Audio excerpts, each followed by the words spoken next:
Hi, I'm Houston Fire Chief Sam Pena. The Houston Fire Department receives close to 1,000 calls for service each day, many related to the medical issues that may not meet the definition of a true emergency. A non-emergency call that results in a transport to the ER reduces our capacity and availability for critical and life-threatening calls. That's why it's imperative that all stations utilize the Ethan Project for as many calls as possible. Since the implementation of the program, the number of ambulance transports has been reduced, and nearly 92% of the Ethan calls are being transported by taxi cabs instead of an ambulance. Not only does this cut costs, but it increases the availability and returns crews to service faster.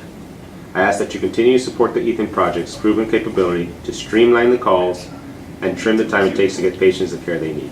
Thank you. Thanks, Chief Pena. And for those of you who don't know me, I'm Dr. David Persse. I'm the Medical Director for Houston Fire Department. Along with Chief Pena, I want to talk about a couple of things pertaining to Ethan to put you a little bit more at ease. One is that we've heard concern about liability and will I be held liable for what happens.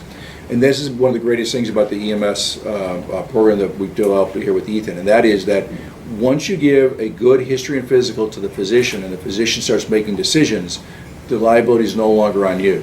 Your responsibility is to give a good and complete history and physical. So make sure you get the who, what, when, where, and why and the history of the patient, and make sure you do a decent physical exam.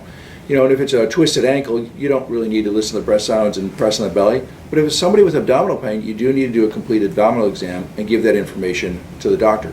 Once the doctor has all the information, just like when you're at the hospital and you transfer care over to the doctors and nurses at the hospital, the liability is no longer on you.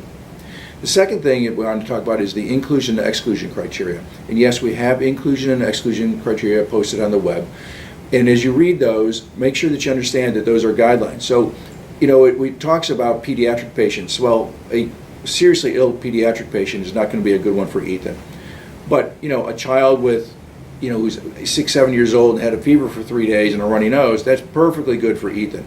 So a little bit of common sense about what's going to be good for Ethan that goes along with the inclusion-exclusion criteria.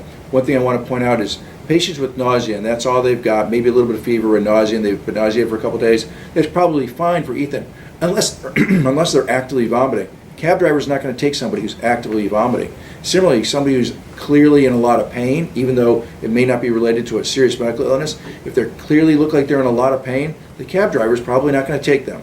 So a little bit of common sense used to the inclusion-exclusion criteria. And finally, there's been some concern about if I present a case to the doctor and it's not appropriate for Ethan, the doctor's going to get mad and there may be some retribution. That is absolutely not something to worry about. Anytime you present a case, if it's not appropriate for Ethan, that's a teaching opportunity. That's an opportunity for my colleagues and I to let you know that, you know what, that headache, it seems like a simple headache, but it has the characteristics that go along with it being a subarachnoid hemorrhage. That's a teaching opportunity so you can recognize that life-threatening headache as opposed to the non-life-threatening headache. So those are the three things I want to talk about. Ethan is propelling us into the future. This is the Houston Fire Department moving ahead and leading the rest of the nation. Thank you.